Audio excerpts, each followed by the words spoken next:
Welcome back everyone. ये Hurwitz theorem का part 2 है। पार्ट 1 में हमने इसका लेमा डिस्कस किया था। लेमा का रिज़ल्ट हर्विट्ज़ थ्योरम के प्रूफ में हम इंक्लूड करेंगे, इसीलिए हमने पहले उसका रिज़ल्ट डिस्कस किया था। तो आज हम इस वीडियो में हर्विट्ज़ थ्योरम का प्रूफ डिस्कस कर रहे हैं। हम वैसे तो स्टेटमेंट ऑलरेडी देख चुके हैं, बट एक बार मैं फिर से रिपीट कर देती हूँ। स्टेटमेंट के अकॉर्डिंगली, हर्विट्ज़ थ्योरम के अकॉर्डिंगली इसकी स्टेटमेंट में हमने लिया है एक इर्रेशनल नंबर ज़ीटा, और हम ये कहते हैं कि किसी एक इर्रेशनल नंबर ज़ीटा के लिए बहुत सारे ऐसे रैशनल नंबर्स, इनफाइनाइटली ऐसे रैशनल नंबर्स जो h/k की फॉर्म में है, वो इस कंडीशन को सेटिस्फाई करेंगे। एंड इन एडिशन हमने ये भी बोला कि जो √5 है यहाँ पे, ये जो कांस्टेंट हम √5 यूज़ कर रहे हैं, ये सबसे बेस्ट है। और अगर हम इससे कोई भी कांस्टेंट की वैल्यू अगर हम √5 से ज़्यादा ले लेते हैं तो ये काफ़ी सारे रैशनल्स के लिए होल्ड नहीं करेगा। इसी चीज़ को हम प्रूव करने वाले हैं। लेमा में हमने ये बोला था कि ये जो दोनों इनइक्वालिटीज़ हैं ये साथ में होल्ड नहीं करती, ये हमने प्रूव किया था। तो इसका रिज़ल्ट हम इसमें इंक्लूड करेंगे। लेमा हम ऑलरेडी देख चुके हैं, तो हम सीधा जाते हैं अपने प्रूफ पे। Now without loss of generality assume that zeta 0 और 1 के बीच में लिया गया है। एन यहाँ पे ग्रेटर देन 1 है। This is any natural number. Consider Farey series of order n, then there exist two consecutive fractions a by b and c by d in fn such that कि इन दोनों fractions के बीच में zeta belong कर रहा है।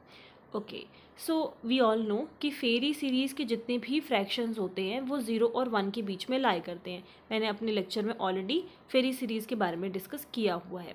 F N से फेरी series को रिप्रेजेंट किया जाता है, और यहाँ पर एन जो होता है वो उस सीरीज़ का ऑर्डर कहलाता है। क्योंकि सारे फ्रैक्शंस 0 और 1 के बीच में होते हैं, तो ये a by b and c by d जो दो लगातार आने वाले फ्रैक्शंस होंगे फेरी सीरीज़ में, ये हमने एज्यूम कर लिया, और ये दोनों खुद ही 0 और 1 के बीच में आएंगे। अब ज़ीटा भी क्योंकि 0 और 1 के बीच में ही हमने इस तरीके से एज्यूम किया हुआ है, तो हम ऐसे इसको लेट कर लेते हैं कि ज़ीटा इन दोनों फ्रैक्शंस के बीच में बिलोंग कर रहा है। अब हमें ये क्लेम करना है कि a by b c by d जो कि हमारे फ्रैक्शंस थे फेरी सीरीज़ के, एंड इसका एक मीडियंट हमने ले लिया। इन तीनों में से एटलीस्ट एक तो हमें ऐसा मिल जाएगा जो हमारी इनइक्वालिटी को सेटिस्फाई करे। कि किस इनइक्वालिटी की बात कर रहे हैं हम? जो हमने हर्विट्ज़ थ्योरम में जो स्टेटमेंट लिखी थी और उसमें जो इनइक्वालिटी हमने यूज़ की है, उस इनइक्वालिटी को हमने स्टार नाम दिया था। तो हम ये क्लेम करना चाहते हैं कि एटलीस्ट इन तीनों में से एक हमें ऐसा मिल जाएगा जो इस इनइक्वालिटी को, मतलब हर्विट्ज़ थ्योरम में जो हम इनइक्वालिटी हमने बोला है ये, ठीक है, तो इसको हमने स्टार इनइक्वालिटी दिया हुआ है। तो एटलीस्ट उन तीनों में से एक तो इस इनइक्वालिटी को सेटिस्फाई करेगा, ये हम क्लेम करेंगे। ओके, तो इसके लिए हमने केस नंबर 1 मान लिया है। एंड मीडियंट यहाँ पर क्या है? फेरी सीरीज में मैंने आप लोगों को बताया था कि आप जब न्यूमरेटर्स को ऐड करोगे तो एक बीच की जो टर्म का न्यूमरेटर होगा वो उन दोनों के सम से मिल जाएगा, एंड डिनोमिनेटर अगेन इन दोनों के सम से मिल जाएगा। ठीक है, तो केस नंबर 1 में क्या है? सबसे पहले हमने ये एज्यूम कर लिया कि ज़ीटा जो है इससे लेस है, और केस नंबर 2 में हम ये एज्यूम करेंगे कि ज़ीटा इससे ग्रेटर है। बोलने का मतलब ये है कि जैसे ये हो गया a by b, this is c by d, तो इसका जो मीडियंट है यहाँ पर कहीं आएगा a प्लस b सॉरी ये हो जाएगा a प्लस c और b प्लस d। तो जो पहला केस है ज़ीटा का, वो एक बार हम यहाँ लेट कर रहे हैं कि ज़ीटा यहाँ पर बिलोंग करता है, तो क्या हो जाएगा? Zeta will be less then this. और केस 2 में हम ये बोलेंगे कि ज़ीटा इन दोनों के बीच में बिलोंग करता है, या फिर a plus C by B plus D से ग्रेटर है zeta. Okay, so case number 1 में देन बाय अजम्पशन हमने ये 3 इक्वेशंस लिखी हैं। अब जो इनइक्वालिटी स्टेटमेंट में दी हुई है उसको फिर से देखो। स्टेटमेंट की इनइक्वालिटी के अकॉर्डिंग ज़ीटा और वो जो रैशनल नंबर है जिसकी फॉर्म हमने h/k मानी हुई है, इन दोनों का मोड, इन दोनों का डिस्टेंस किससे लेस है? 1/√5 k² से लेस चल रहा है। ठीक है, दूसरी चीज़ जो आप ऑब्जर्व करोगे कि जो ये हम रैशनल लेते हैं, इसी का डिनोमिनेटर यहाँ पे हमें स्क्वायर में नज़र आता है। यहाँ पे क्योंकि के था तो ये के स्क्वायर में आ रहा है, ठीक है। और इनइक्वालिटी का साइन क्या है? इनइक्वालिटी का साइन है लेस देन। ये चीज़ क्लियर हुई।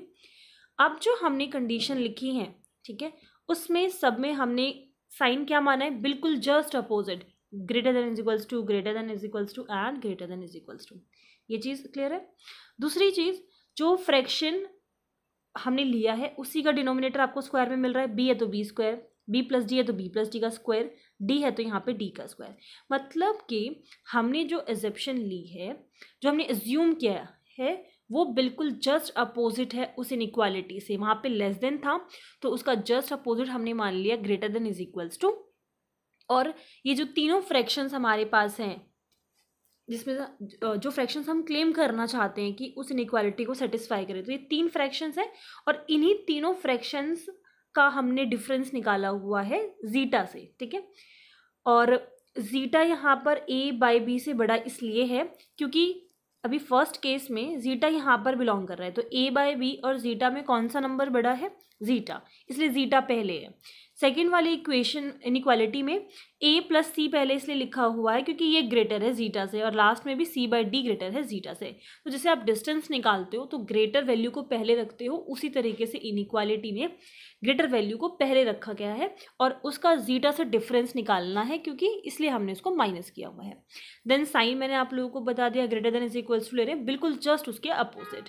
और हमने √5 का यूज़ करके अपना जो भी तीनों इक्वेशन हमने एज्यूम की है वो बिल्कुल अपोजिट मानी हुई है। ओके, तो ये हो गया। इसको हमने नाम दे दिया equation number 3, equation number 4, equation number 5।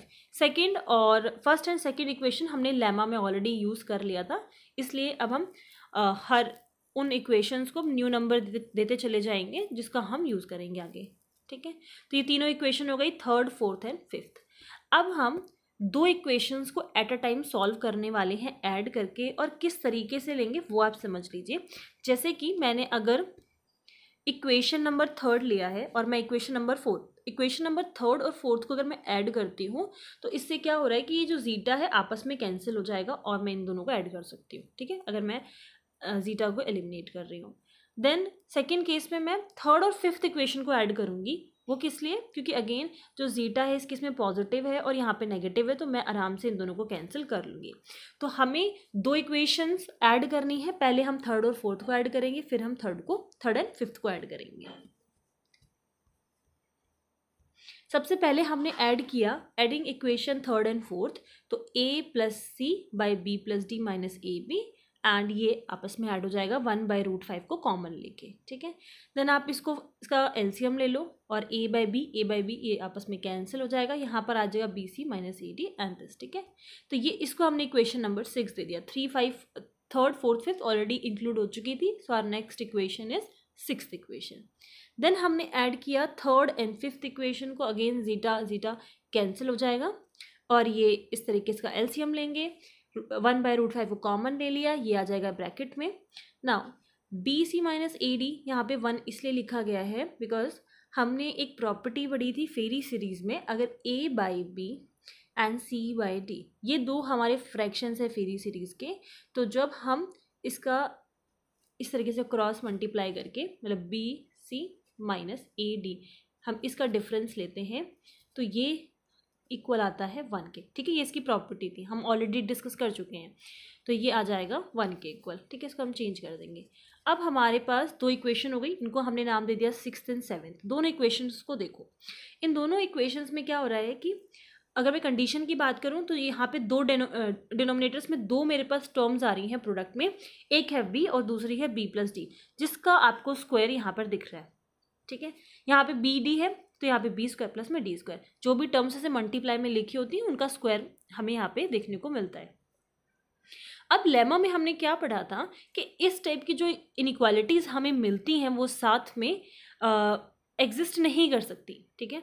तो उसी लेमा का यूज़ करके हम ये कह सकते हैं कि equation number 6 and equation number 7 साथ में को एग्जिस्ट नहीं कर सकती, या साथ में एग्जिस्ट नहीं कर सकती साइमल्टेनियसली। तो by lemma equation number 6 and 7 can not hold simultaneously, hence at least one of this must satisfy this equation. तो यहाँ से मिल गया हमें कॉन्ट्रडिक्शन, कॉन्ट्रडिक्शन का मतलब ये है कि जो ये इनइक्वालिटीज़ हम लेकर चले थे ना greater than is equals to की तीनों के केस में वो क्या है, रॉन्ग है। ठीक है, तो हम ये बोल रहे हैं कि एटलीस्ट इसमें से एक हमें ऐसा मिल जाएगा जो हमारी इनइक्वालिटी स्टार को सेटिस्फाई करेगा। अगेन यहाँ पे जो ये स्टार हम यूज़ कर रहे हैं ये हमारी वही इनइक्वालिटी है जो हर्विट्ज़ थ्योरम की स्टेटमेंट में हमने लिखा था। अब आ जाते हैं केस नंबर 2 में। केस नंबर 2 मैंने आप लोगों को बताया था जैसे कि ये A/B है एंड दिस इज C/D। यहाँ पे इसका मीडियन था A + C, ये है A/B, this is C/D and this was A + C B + D। तो पहले केस में हमने जीटा इधर माना था, अब हम जीटा इधर लेट कर रहे हैं। अगेन आपके पास 3 इनइक्वालिटीज़ आ जाएंगी। अब उनको हमने नाम दे दिया इक्वेशन नंबर इनइक्वालिटी 8, 9 एंड 10।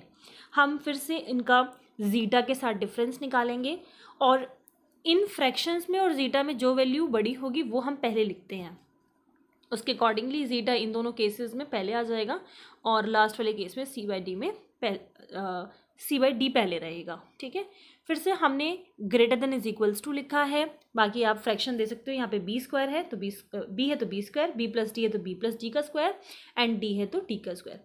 आप इसमें कंफ्यूज मत होना कि B + D में हमने अलग अलग क्यों नहीं स्क्वायर कर रखा, वो प्रोडक्ट के केस में होता है। बाकी B + D ये एक टर्म, यहाँ पे दो टर्म्स हैं, इनका इस तरीके से होगा। ठीक है, तो इसको हमने इनइक्वालिटीज़ को अलग अलग नाम दे दिया, जैसे कि हमने लास्ट केस में किया था कि किसी भी 2 इनइक्वालिटीज़ को हम साथ में ऐड करके सॉल्व करते हैं और किस तरीके से लेते हैं कि जीटा आपस में कैंसिल हो जाए। तो इसमें हम 10th इनइक्वालिटी को कॉमन रखेंगे दोनों में, क्योंकि यहाँ पे नेगेटिव में तो एक बार इससे कैंसिल हो जाएगा, जब आप 8th के साथ इसको ऐड करोगे तो ये ऐसे जीटा एलिमिनेट हो जाएगा। सो इक्वेशन नंबर 8 एंड 10 को जब हम ऐड करेंगे तो वही बिल्कुल सिंपल, आप उसका एलसीएम ले लो और ऐड कर दो। नाउ 9th एंड 10th को सॉल्व करेंगे तो ये आ जाएगा बिल्कुल लास्ट केस में जैसा हमने किया था। क्योंकि लेमा के अकॉर्डिंगली ऐसी 2 इक्वेशन साथ में साइमल्टेनियसली होल्ड नहीं कर सकती, तो हम वही सेम चीज़ रिपीट करेंगे कि 11 and equation number 12 can not hold simultaneously, this at least one of them must satisfy our equation star. इसका मतलब ये है कि जो हम inequality greater than is equals to की लेकर चले थे, यहाँ पे हमें कॉन्ट्रडिक्शन मिल रही है, इसलिए एटलीस्ट इसमें से एक हमारी इक्वेशन स्टार इनइक्वालिटी को सेटिस्फाई करेगा। Okay, moving on, we have shown some existence of some h/k which satisfies star। जैसा कि अभी लास्ट 2 केसेस में हमने ये दिखाया कि h/k ऐसे h/k या ऐसे रैशनल की एग्जिस्टेंस है जो हमारी इनइक्वालिटी को सेटिस्फाई करता है। ठीक है, now this depends on our choice of n। अब जैसे कि ये जो Fn हम फेरी सीरीज बोल रहे थे, इसका n जो है ऑर्डर है, तो बेसिकली ये n पे डिपेंड करता है, ये हमारी n की जो चॉइस है इस पे डिपेंड करेगा कि हमें ये जो h/k है वो क्या मिलेगा। ठीक है, so this depend on our choice of n। In fact h/k is either, या तो ये h/k हमारा A/B है, या तो C/D है, या तो जो मीडियन हमने A + C/B + D लिया था वो होगा। नाउ फर्दर ये जो जीटा है हमने ये लेट किया था स्टार्टिंग में कि ये इन दोनों फ्रैक्शंस के बीच में बिलोंग करता है। नाउ हम क्या कर रहे हैं, ये जो h/k हमारा रैशनल है, ठीक है, हमने क्या अभी शो किया कि कुछ ऐसे रैशनल्स हैं जिनकी एग्जिस्टेंस हमें मिल रही है जो उस इक्वेशन को सेटिस्फाई करें, तो इसका डिफरेंस हम बेसिकली जीटा से फाइंड कर रहे हैं। तो इसका मतलब हम क्या लें, mode of zeta minus h/k। ठीक है, अगर आपका क्वेश्चन ये है कि जीटा कैसे ग्रेटर हो गया h/k से, हमें क्या पता कि जीटा पहले आएगा बाद में आएगा, क्योंकि h/k हमें नहीं पता रैशनल, तो इससे हमें कोई प्रॉब्लम नहीं होगी क्योंकि हम डिस्टेंस निकाल रहे हैं और यहाँ पे मोड लिखा हुआ है, तो चाहे h/k जीटा से ग्रेटर हो या लेस हो, वो उससे कोई डिफरेंस नहीं आएगा। नाउ ये जो इसका जो भी डिस्टेंस होगा वो हमेशा कम किससे होगा, C/D माइनस A/B से। क्यों, क्योंकि ये जो हम जीटा की वैल्यू ले रहे हैं ये इन्हीं दोनों फ्रैक्शंस के बीच में है, ये जगह C/D। अब इससे ज़्यादा डिस्टेंस हमें नहीं मिलेगा किसी का, ठीक है। इसीलिए ये हमेशा इसका इन दोनों के बीच का जो डिस्टेंस होगा वो ग्रेटर होगा जीटा माइनस एच बाई के डिस्टेंस से। अब इसमें हमने एक और मीडियंट जो है वो इंट्रोड्यूस करा दिया, इसको हमने माइनस भी कर दिया एंड प्लस भी कर दिया। इसी सेम मोड में हमने इसको माइनस और प्लस कर दिया, जिससे इस वैल्यू पे कोई इफेक्ट नहीं पड़ेगा। ऐसा हमने इसलिए किया है कि हम इन दोनों मोड्स को अलग अलग करके लिख सकें। मोड को अलग करने के बाद इनइक्वालिटी भी चेंज हो जाएगी एंड उसके साथ साथ यहाँ पे जब आप एलसीएम लोगे तो ये आ जाएगा, इसमें जब एलसीएम लोगे तो ये आ जाएगा। क्लियर। एलसीएम लेने के बाद हम क्या कर रहे हैं कि हमने एक वैल्यू ढूंढी जिससे ये वैल्यूज़ जो है वो कम हो या हम इसको रिप्लेस करके आगे लिख सकें। b प्लस डी हमेशा ये वैल्यू हमारी n से ग्रेटर होगी। अब ऐसा क्यों कह रहे हैं हम? n यहाँ पर क्या है? n यहाँ पर हमारा फेरी सीरीज का ऑर्डर है। b एंड d क्या है? जो हमने फ्रैक्शंस लिए थे a by B C by D, तो b और d क्या है? इन दो फ्रैक्शंस के डिनोमिनेटर हैं। ये दोनों हमेशा इन दोनों का सम करेंगे तो ये हमेशा ग्रेटर देन आएगा n के। लाइक फॉर एग्जाम्पल, अगर मैं n की वैल्यू 1 ले लेती हूँ या लेट्स से मैं n की वैल्यू 2 ले लेती हूँ, तो मेरे पास ये फेरी सीरीज f2 की दो टर्म्स कौन सी होंगी? 0/1, 1/1 एंड ये हो जाएगा बीच में एक हाफ आ जाएगा, ठीक है। फेरी सीरीज़ के कॉन्सेप्ट में अगर आपको कोई भी कन्फ्यूजन है तो आप जाके पहले लेक्चर देख सकते हो, सो दैट ये जो मैंने टर्म्स ली हैं या मैं जो दो फ्रैक्शंस की बात कर रही हूँ उसमें आपको कोई कन्फ्यूजन नहीं रहनी चाहिए। तो क्योंकि यहाँ पे b और d डेनोमिनेटर्स हैं उन दो फ्रैक्शंस के, तो आप इनमें से कोई भी लेट कर लो। लेट्स से मैं इन दो फ्रैक्शंस की बात करती हूँ, तो जब हम सम करेंगे इनके डिनोमिनेटर्स का, मतलब 1 + 2 करेंगे तो ये आ जाएगा 3, और मैंने ऑर्डर क्या लिया था? मैंने ऑर्डर लिया हुआ था 2। या आप इन दोनों को लेट करते हो तो अगेन ये आ जाएगा 3 और मैंने इसको ग्रेटर लिया हुआ है 2 से, ठीक है। अब आपका क्वेश्चन ये होगा कि अगर मैंने 0 और 1 एंड 1 ले लिया तो ये 2 हो जाएगा and this is not strictly greater than 2, ये तो इज इक्वल्स 2 का केस भी हो सकता है। तो आप लोगों को ध्यान होगा, बिल्कुल स्टेटमेंट प्रूफ के स्टार्टिंग में ही मैंने ये मेंशन किया था कि a by B and c by D are the fractions which are consecutive fractions, okay. तो ये लगातार आने वाले फ्रैक्शंस हैं, तो इसलिए हम इसको स्ट्रिक्टली ग्रेटर देन 2 बोल रहे हैं। दैट मीन्स कि हम ऐसा कह सकते हैं कि b plus T will be greater then n, ठीक है। एंड इसमें इज इक्वल्स टू का केस भी इंक्लूड करने के लिए हमने क्या किया कि इसमें 1 और ऐड कर दिया, n प्लस n कर दिया। अब इसमें इज इक्वल्स टू का केस भी होल्ड कर सकता है। इसका हम रेसिप्रोकल कर देंगे तो ये हो जाएगा 1 by B plus D, is का इनइक्वालिटी का साइन चेंज हो जाएगा, ये आ जाएगा n प्लस 1। अब हम इसकी जगह पर इन दोनों फ्रैक्शंस की जगह पर इसको रिप्लेस कर सकते हैं 1 बाई n प्लस 1 से। इनका हम सम करेंगे तो ये आ जाएगा 2 बाई n प्लस 1। सो ये वैल्यू किससे ग्रेटर है? जीटा माइनस h बाई के से। हम इसी का मोड लेकर चले थे स्टार्टिंग में, ये ठीक है, जीटा माइनस h बाई के। तो ये जो वैल्यू है ये हमारी किससे लेस देन रहेगी? Less than is equals to 2 by n plus 1। Now we want to establish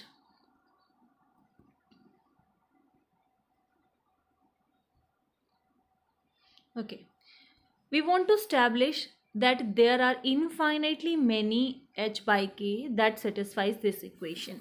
last में हमने ये दिखाया था कि कुछ ऐसे फ्रैक्शंस हैं जिनकी एग्जिस्टेंस है, बट स्टेटमेंट में ऐसे इनफाइनाइट रैशनल्स की बात की गई है। तो अब हम ये प्रूफ करना चाह रहे हैं कि ऐसे जो h बाई के ये जो हमारी रैशनल्स हैं, ठीक है, उनकी बात कर रहे हैं, उसको हमने रिप्रेजेंट किया हुआ है h बाई के से। तो ऐसे infinitely many h by K's हैं, ये हम स्टैब्लिश करना चाहते हैं। सपोज दैट वी हैव हमने एक रैशनल ले लिया h1 k1 जो इस इक्वेशन को सेटिस्फाई करता है। Now zeta minus h1 by k1, zeta minus h by के, अभी जस्ट हम उसका मोड लेकर हम चले थे और हमने ये प्रूफ किया था कि वो इसका जो भी मोड रहेगा that will be less than is equals to 2 by n plus 1 से, ठीक है। खैर ये भी मोड है और इसका मोड हमेशा पॉजिटिव रहेगा। Since zeta is irrational, what we have done, we have chosen a value of n which is greater than 2 by zeta minus h1 by k1। ये हम n की वैल्यू कुछ इस तरीके से चूज करेंगे जिसकी वैल्यू इस वैल्यू से ग्रेटर हो, ठीक है। अभी जो इनइक्वालिटी हमारे पास थी वो इस तरीके से थी, zeta minus H by K and ये था less than is equals to 2/n+1। अब आप क्या करो कि n+1 को इधर सेंड कर दो, तो ये हो जाएगा n+1 greater than is equals to 2/zeta minus h/k। ठीक है, अब हमने इन पर्टिकुलर एक रैशनल की बात किया तो ये हो जाएगा h1k1। हमने क्या किया है कि इस वैल्यू से हमने ग्रेटर एक वैल्यू चूज की है n। So now the Farey series of order n then yields an h/k that satisfies equation number 1 such that। अब इस कंडीशन को हम समझते हैं, जीटा माइनस h/k ये हमारा किससे लेस देन होगा, 2/n+1 से। अभी हमने जस्ट प्रूफ किया कि जीटा और h/k का जो मोड है वो इससे लेस होगा। यहाँ पर h1/k1 एक पर्टिकुलर फ्रैक्शन है। यहाँ से अगर हम बात करें तो n को इधर भेजो और इसको इधर, तो ये हो जाएगा 2/n। This is less then zeta minus h1/k1। इसके मोड से ये लेस है। अगर 2/n लेस है तो 2/n+1 भी लेस होगा। ठीक है, और ये कंडीशन वहाँ से हमें मिल गई कि this will be greater then 2/n+1 will be less then zeta minus h1/k1। अब इस कंडीशन से हम क्या कह सकते हैं, this shows that there exist infinitely many rational number h/k जो स्टार इक्वेशन को सेटिस्फाई करेगा। Since given any rational number we can find another that is closer to zeta. Now next, to prove last part we need to exhibit one irrational zeta for which root 5 cannot be replaced by a large value। हमने last part में क्या कहा था, एक बार statement पे चलते हैं और स्टेटमेंट में हमें जो लास्ट में प्रूव करना है एक बार उसको देखते हैं। Okay, so this condition does not hold for infinitely many rationals h/k if √5 की वैल्यू जो है c की वैल्यू √5 से ग्रेटर हो जाती है। तो इसी लास्ट पार्ट पर हम आ चुके हैं, क्योंकि हमने ये तो प्रूव कर दिया है कि हमें इनफाइनेटली मैनी रैशनल्स ऐसे मिलेंगे। और इस पार्ट को प्रूव करने के लिए हम एक ऐसा इर्रेशनल नंबर जीटा एग्जिबिट करेंगे जिसके लिए हम ये कह सकें कि c कोई ऐसी वैल्यू या c कोई ऐसी लार्ज वैल्यू अटेन नहीं कर पाएगा √5 से। यही है इसका लास्ट पार्ट। ओके, सो इसके लिए हमने क्या किया कि जीटा की वैल्यू ले ली हाफ ऑफ 1 प्लस √5 और हमने सॉल्व किया x minus zeta and x minus half of 1 minus √5, जो सॉल्व करने के बाद आपको मिलेगा x² minus x plus 1।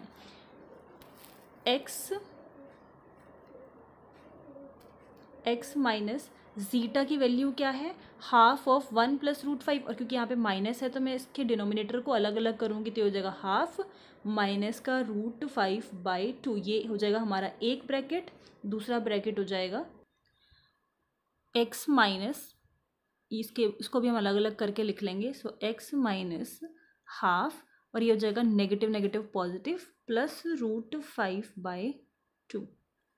Okay, अब यहाँ पर आप a plus B a minus B की आइडेंटिटी लगा सकते हो।